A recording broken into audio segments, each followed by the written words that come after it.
கர்த்தருடைய பரிசுத்த நாமத்திற்கு ஸ்தோத்திரம். இன்னைக்கு நம்ம சங்கீதம் 85வது அதிகாரம் 7வது வசனத்தை தியானிக்க இருக்கிறோம். சங்கீதம் 85:7 ஜெபத்தோடு இந்த செய்திக்குள்ளே காமிச்சிடும்.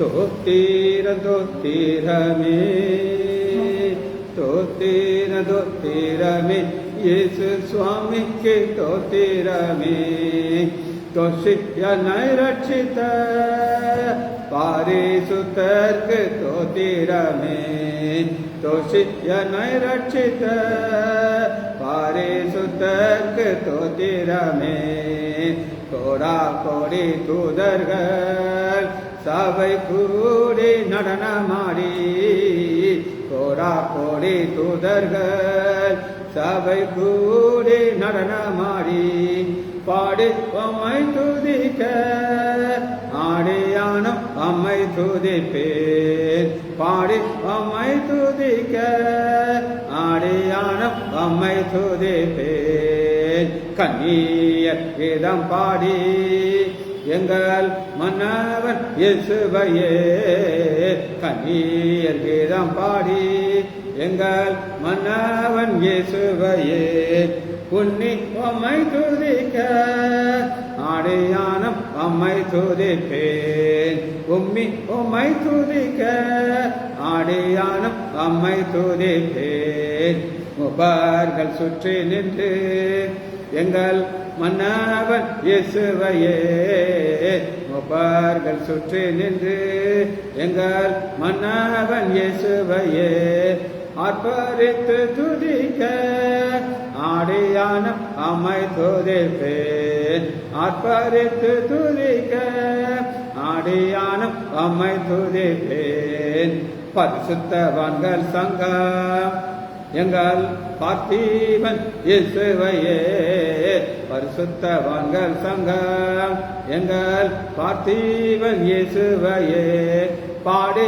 அம்மை துதிக்க ஆடியானம் அம்மை துதிப்பேன் பாடி அம்மை துதிக்க ஆடியானம் அம்மை துதிப்பேன் ஆயிரம் நாவிருந்தால் அம்மை பாடிய தொத்தரிப்பேன் ஆயிரம் நாவிருந்தால் அம்மை பாடிய தொத்தரிப்பேன் ஆவியிலே நிறைந்து எந்தன் அண்ணலிடம் சொல்லுவேன் ஆவியிலே நிறைந்து எந்தன் அண்ணலிடம் சொல்லுவேன் ஆழ்த்தி தலைகோனிந்து இரத்த சாட்சிகள் கூட்டமெல்லாம் ஆழ்த்தி தலைகோனிந்து இரத்த சாட்சிகள் கூட்டமெல்லாம் போற்றி அம்மை துதிக்க ஆடியானம் அம்மை துதிப்பேன் போற்றி அம்மை துதிக்க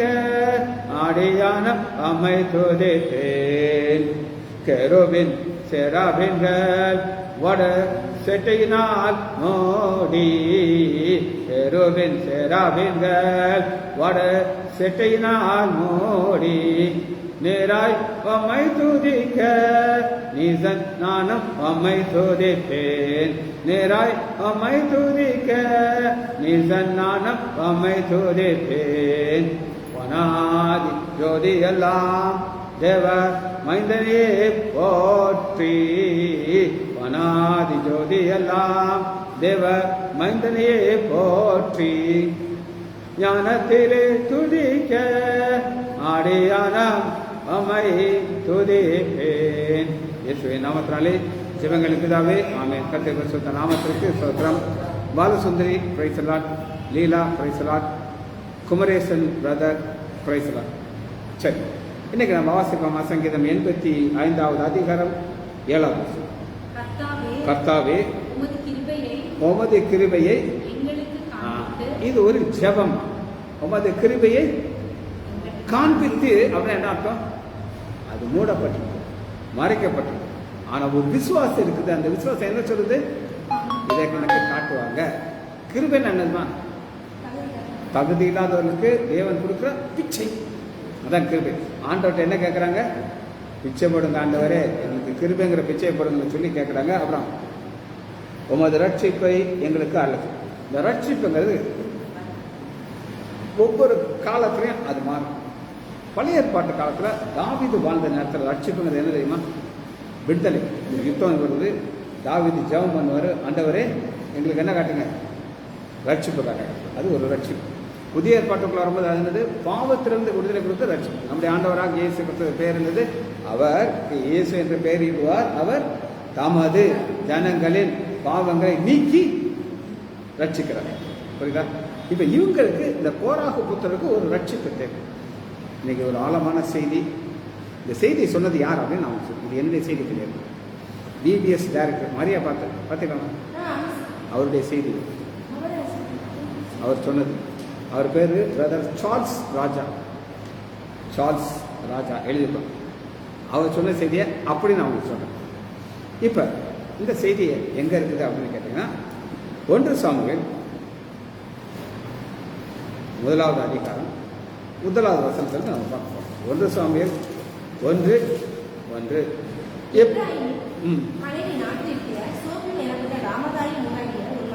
ஒரு மனிதன் இருந்தான். இது வந்து லொக்கேஷனை சொல்லிட்டாருமா. என்ன லொக்கேஷன்? எங்க வாழ்ந்தார். அப்புறம் நம்முடைய இந்த இந்த இந்த புஸ்தகத்தில் இன்னைக்கு நம்ம பார்க்குற கிருபை யாருக்குன்னா எல்கானாங்கிறவருடைய பிரச்சனை. எல்கானா யாருங்கிறத நம்ம பார்க்க போகிறோம். வாசனம். எஸ் ஏமா. Number 1 soup. என்னது? சூப்பு தாத்தா. 3வது தலைமுறை. 2வது பாருங்க, தேராகு. யாரு? தோகுவின் 2வது. தோகு 2வது. அடுத்து எலிஹூப். அடுத்து ஏராப் காமின். இப்ப 4 தலைமுறை கொடுத்துருக்க. வழக்கமா 2 தலைமுறை தான் இருக்கு. பார்த்துக்கங்க, என்னருடைய அப்பா மகன் இவ்வளோ தான் இருக்கும். ஆனால் இங்கே 4 தலைமையை கொடுத்துருக்காரு. ஏன் 4 தலைமை கொடுத்துருக்காரு அப்படின்னு நம்ம பார்க்கலாம். இந்த லிஸ்ட்டு ஃபுல்லாக எங்கே இருக்குது அப்படின்னு கேட்டிங்கன்னா, எடுத்துக்கோமா.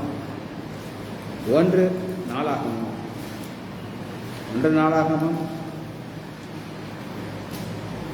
6வது அதிகாரம் 33. 33. கோகாத்துனா நல்லா யாருன்னு புரிஞ்சுக்கோங்கம்மா. இப்போ நம்ம பார்க்குறது ப்ராக்கெட்டில் இருக்குது கோகாத்தின் புத்திரர்கள், அப்படித்தானே? அவங்களுடைய சந்ததி இவங்க எங்கே இருந்தாங்க அப்படின்னு கேட்டிங்கன்னா, தேவ ஆலயத்தில் இருக்காங்க. எங்கே இருக்காங்க? தேவாலயத்தில் ஊழியம் செய்கிறாங்க. ஏமா எல்லாரும் தேவாலயத்துக்கு போக முடியுமா? முடியாது. இப்போ எங்கள் ஆலயத்துக்கு நீங்கள் வந்து பார்த்தீங்கன்னா, அங்கே ஒரு கட்டை வச்சுருக்காங்க. அந்த பக்கம் பாஸ்டர் இருப்பாரா? அப்புறம் யார் இருப்பா? Assistant pastor. 2 பேர் தான் அங்கே போகலாம், வேறு யாரும் போகக்கூடாது. அவங்க அந்த அங்கி போட்டிருப்பாங்க. இப்போ நான் செய்தி கொடுப்பேன், நான் அங்கே போக முடியாது. நான் புல்பிட்லேயே 2 புல்பிட் இருக்கும். பார்த்துக்கோங்க, ஒரு புல்பிட்டு பாஸ்டர் அவங்க தான் சொல்லணும். குட்டி புல்பிட் இருக்கும், அது எங்களை மாதிரி யார் அழைக்கப்பட்டவங்களும் அந்த செய்தி கொடுக்குறாங்க. ஆனால் இவங்க என்ன பார்க்குறாங்கன்னா, நான் 32 வாசிக்கிறேன். சாலமோன் எருசலேமிலே கட்டி தீருமுன் ஆசாரிப்பு கூடார வாசலுக்கு முன்பாக. ஆசாரிப்பு கூடாரங்கிறது இதுதான் மகாபிரதான.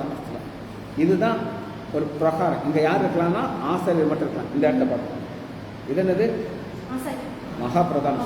இதுக்குள்ள ஒரு கேட்டன் இருக்கும். அங்கே யார் தான் இருக்கலாம்? அங்கே வருஷத்துக்கு ஒருக்கா மகாபிரதான உள்ளே போகலாம். அடுத்த வாசம். வாசத்துக்கு முன்பாக வாசிமா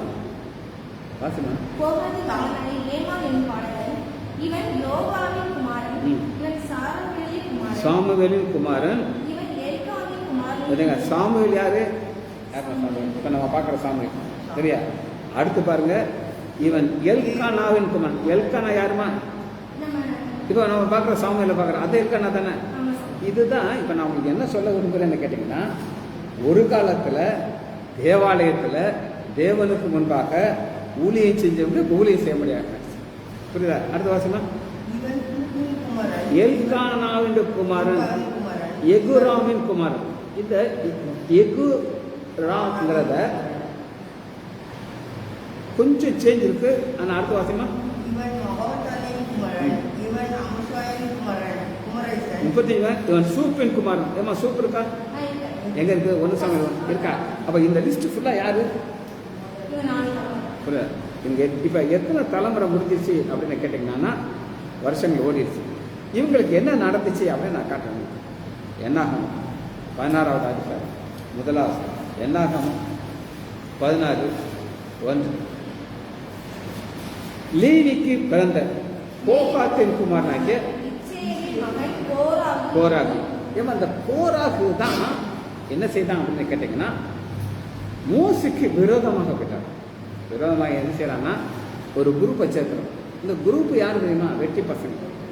இன்னைக்கு ஒரு கட்சி ஆரம்பிக்கிறாங்க, உடனே ஒரு 10 பேர் சேருவாங்க. பார்த்துருங்க, அவன் யார் வராங்க? கலெக்டரா, ஆஃபீஸரா, ஆக அந்த மாதிரி என்ன செய்றாங்க. இவன் என்ன செய்யறான்னா, ரூபன் வம்சத்தாரில் எலியாபின் குமாரனாகிய தாத்தான் அபிராம் கூட்டிக் கொண்டு பிரபலமான 250 பேர் 250 மக்களை சேர்த்துட்டான். சேர்த்துட்டு 3வது மிஞ்சி போற என்ன அர்த்தம்? ரொம்ப பேசல, அதிக பிரசங்கம்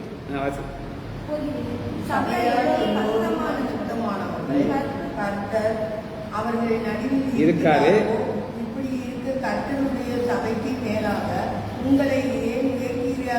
இப்ப மோசே ஒரே வார்த்தையில என்ன சொல்லலாம் தெரியுமா? அடே லூசிப்பேல 10 வாத பாரு முன்னாடி உங்களை கூட்டு வந்தது யாரு? செங்கடல் முன்னாடி செங்கல்ல பறக்க வச்சாரு. நீ அடைச்சிங்க சொல்ல முடியுமா? ஆனா இவர் என்ன செய்யாரு? முகம் குப்பர் உங்களை. ஏமா நீ ஒருத்தட்ட போய் மன்னிப்பு கேட்கறது லேசா கஷ்டமா? லேசா கஷ்டம். இப்போ விமல் டாக்டர் இருக்காரு, அவர் முன்னாடி நீ முகம் குப்பரை விட முடியுமா? நீ வேண்டாம், உங்கள் வேலையை வேண்டாம், போயாண்டு போய்கிட்டே இருக்கும். அப்படித்தானே நீ ஒரு வேலை விழுந்தாலும் இவா பயங்கரமான விசுவாசி விமல். ஆனால் இவங்க வேற எவனும் விட மாட்டாங்க. அப்படித்தானம்மா? யாராவது விடுவாங்களா? விடாது. நீ வேண்டாம், வேலையை வேண்டாம், போய்கிட்டே இருப்பாங்க. ஆனால் இங்கே பாருங்க, அதை கேட்ட பொழுது முகம் குப்பர விழுந்தான். சரி, இப்போ நம்ம இதெல்லாம் ஏற்கனவே நம்ம தியானிச்சனால இப்போ ஆண்டவர் என்ன கட்டளை கொடுக்குறாரு அப்படின்னு கேட்டிங்கன்னா, 24 என்னாகும் 16 தான் கட்டளை. கோராகு தாத்தான் அபிராம் என்னுடைய வாசஸ்தலத்திற்கு விலகி போங்கள். என்ன செய்யுங்க? விலகி போங்கள்னு சொன்ன உடனே ஒரு கூட்டத்தார் விலகி போகல. அதனால அவங்களுக்கு என்ன நடந்துச்சு அப்படின்னு கேட்டீங்கன்னா, 30 கர்த்தர் ஒரு புதிய காரியத்தை செய்ய நேரிடுவதால் பூமி தன் திறந்து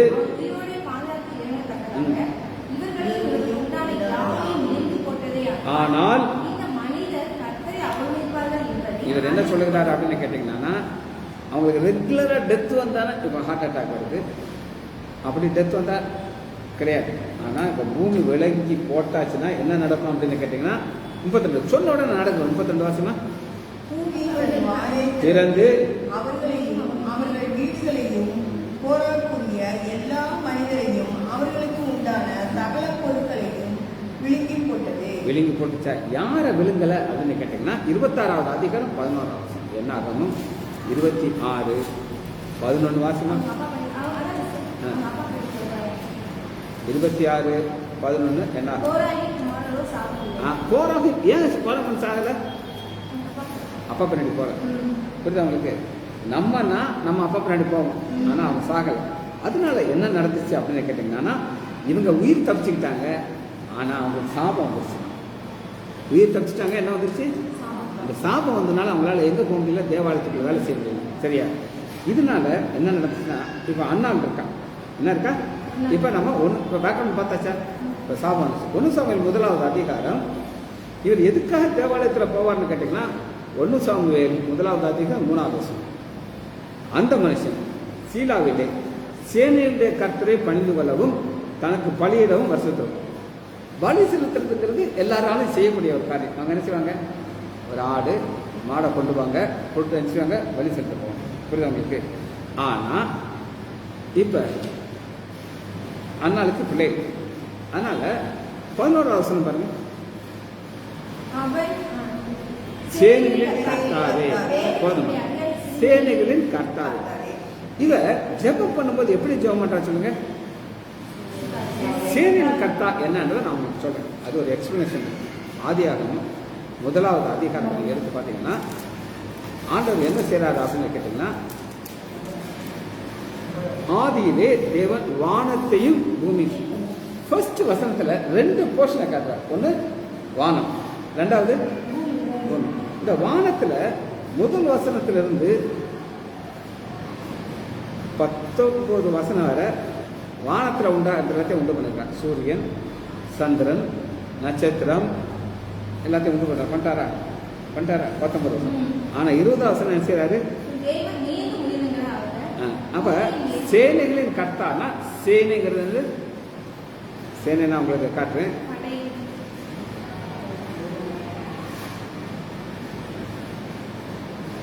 ஏழாவது வசனம் 1:7.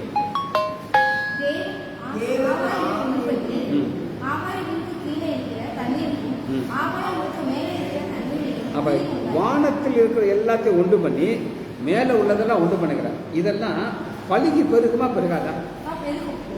சூரியன் பெருகுமா? சந்திரன்? அப்ப வானத்தில் இருக்கிறதெல்லாம் பெருகாது, அது அப்படி இருக்கும். ஆனா பூமியில இருக்கிறது ஆண்டவர் என்ன செய்யறாருன்னு சொல்லி 22 வாசகம். தேவன் ஆசீர்வதித்து பழுகி பெருகி. இப்ப இந்த அண்ணால் எப்படி ஜெபம் பண்றான்னா, ஆண்டவரே சேனையின் கர்த்தர். என்னது சேனையின் கர்த்தர்னா நீங்க என்னை எப்படி வச்சுக்கணும்? பழுகி பெருகணும். ஆனா இது எப்படி இருக்கிறா? பிள்ளைல பழுகி பெருகாம இருக்கிறா. அதனால ஆண்டவர்கிட்ட ஜெபம் பண்ற, ஆண்டவரே நீங்க என்ன செய்ய பழுகி பெரு. இப்ப 1 சாமுவேல் 1வது அதிகாரம் 11வது வசனம். சேனையின் கர்த்தாவே தேவரே உங்களுடைய அடியாளின் சிறுமையை கண்ணோக்கி பார்த்து. சிறுமை என்னதான்? குறைவுள்ள வாழ்க்கை.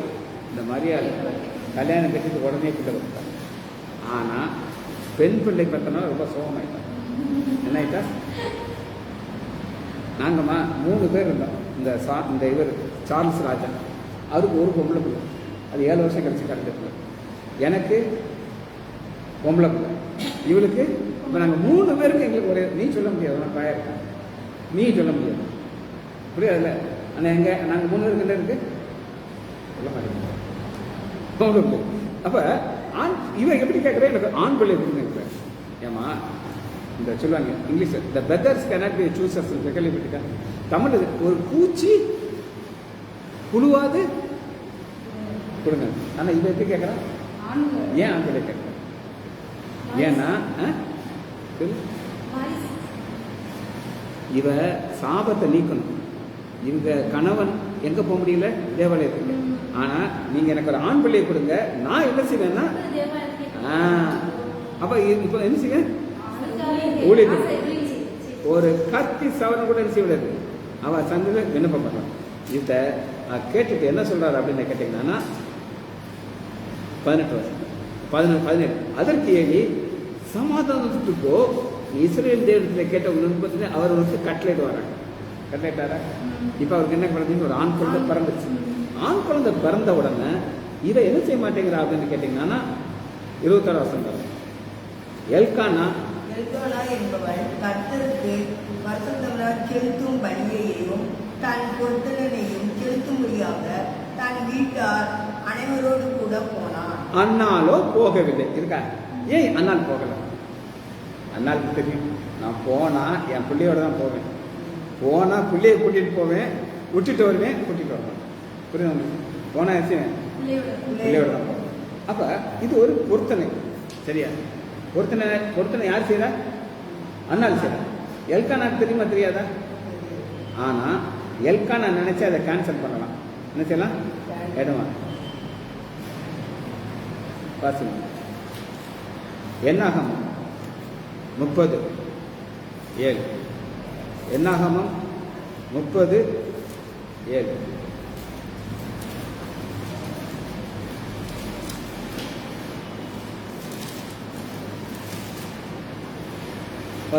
அப்பொழுது அவனுடைய புருஷன் அதை கேள்விப்பட்டதும்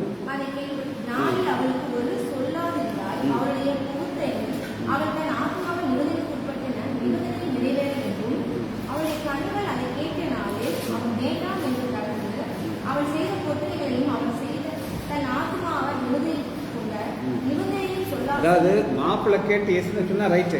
ஆனா அடுத்த வருஷம் பாருங்க, இல்ல 8 அவருடைய புருஷன் அதை கேட்கிறனாலே அதை வேண்டாம் என்று தடுத்து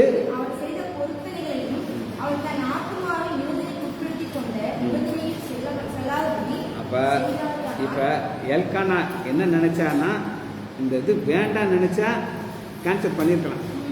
ஆனால் கேன்சல் பண்ணலை. பாருங்கள் 1 சாமுவேல் 1 அதிகாரம் 22. அன்னாள் கூட போகவில்லை. அவள் பிள்ளை பின்பு காணப்படவும் நான் சொன்னான். அடுத்த வசதி, நீ உன் இஷ்டப்படி செய்ய. பார்த்தீங்களா, பெர்மிஷன் கொடுத்தாரா? நினைச்சா என்ன செய்யலாம்? கேன்சல் பண்ணலாம். எஸ், ஏன்னா அவருக்கும் ஆசை. ஐயோ நாங்கள் 6 தலைமுறையாக என்ன செய்யலை, ஆலயத்துக்கு ஊழி இவனா ஊழி செஞ்சேன்னா எங்களுக்கு சந்தோஷம். புரியுதா? அடுத்து 26 வசனம். யார்கிட்ட பார்த்து சொல்றா? ஏலியை பார்த்து சொல்றா. நின்று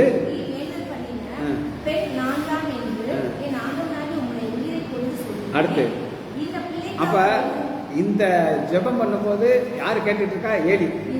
ஏலி கேட்டுட்டு இருக்காரு. அவன் நினைக்கல இந்த ஒரு ஆண் பிள்ளை கொடுப்பாரு, இவ கொண்டு வந்து விடுவான்னு நினைக்கல. அடுத்த வாசிங்க. பண்ணினேன் கட்டளையிட்டார்.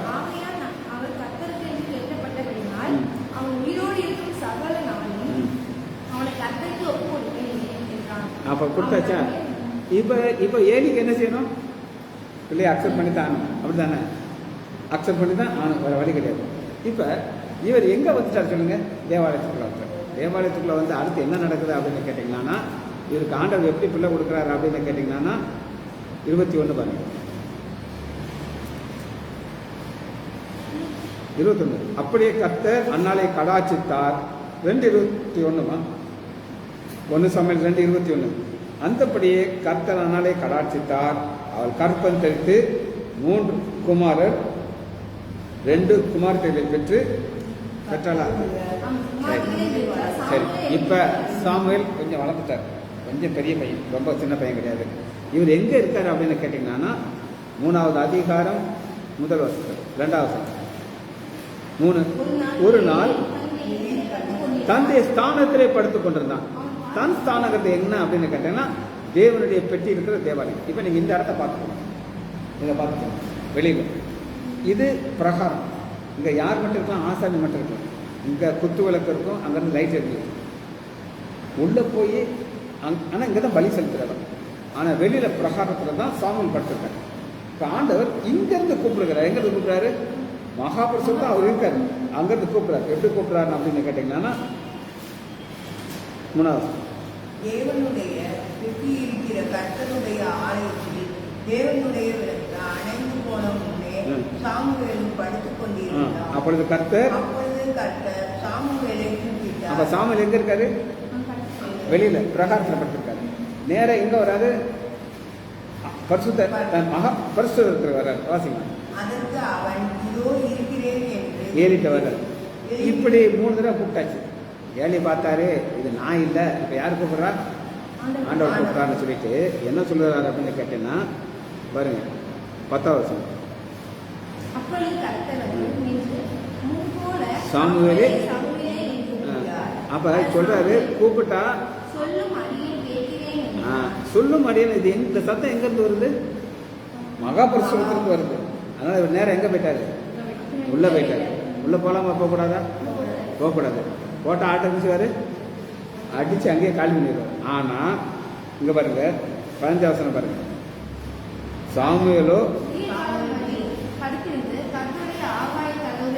இந்த ஆலயத்தின் கதவுன்னா இந்த கதவு கிடையாது, இது திரைச்சல்.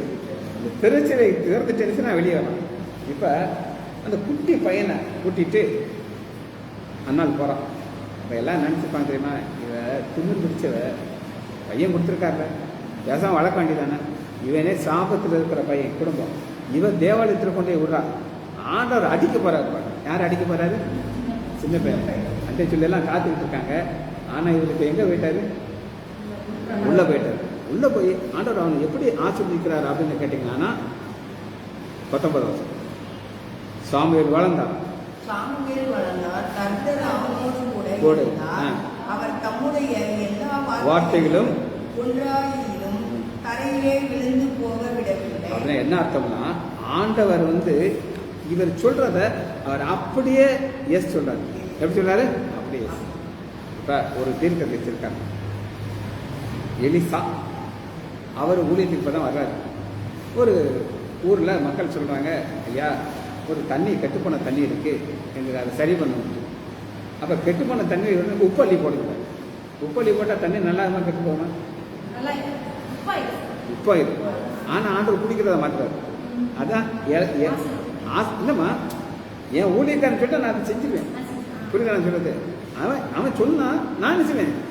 அந்த மாதிரி சாமியார் வந்து என்ன சொன்னாலும் ஆண்டவர் செய்வார். அதனாலதான் ஒரு வார்த்தை கூட இருந்துச்சுல தரைய. அப்ப அதனால இந்த அக்கா என்ன பேசுறான்னு சொல்லி பொண்ணு சாமி 2வது அதிகாரம் 3வது வசனம் வாசி. பொண்ணு சாமி நேற்றுமையான பேச்சுனா என்னது? இருமா, எனக்கு ஆண் பிள்ளைகள் இருக்கு, உனக்கு ஆண் பிள்ளை கிடையாது. ஏமா இதை நான் சொல்லக்கூடாது, அதனால ஆண்டவத்தை சொல்ல வைக்கிறார். இதுக்கெல்லாம் தெரியும். எங்க சொந்தக்காரன் பிள்ளை ஒரு பிள்ளைக்கு ஆண் குழந்தை கிடையாது, அதுக்கு 3 பொம்பளை பிள்ளைகள். ஆனால் அவளுடைய கோ சிஸ்டர் அண்ணன் பொண்டாட்டிக்கு ஒரு பையன் இருக்கான். அவள் கெத்தா சொல்கிறா, என்ன இருந்தாலும் ஒரு பையனுக்கு ஆம்பளை ட்ரெஸ் போடுறது எவ்வளோ ஸ்டைலாக இருக்கு தெரியுமா சொன்னாலும். என்ன சொல்கிறா? ஆம்பளை ட்ரெஸ் போடுறது. இவருக்கு 3 பொம்பளை பிள்ளைங்க தான் அந்த வார்த்தையை சொல்கிறான். அந்த அந்த அக்காவுக்கு பிள்ளை இருக்குது, ஆனால் என்ன பிள்ளை?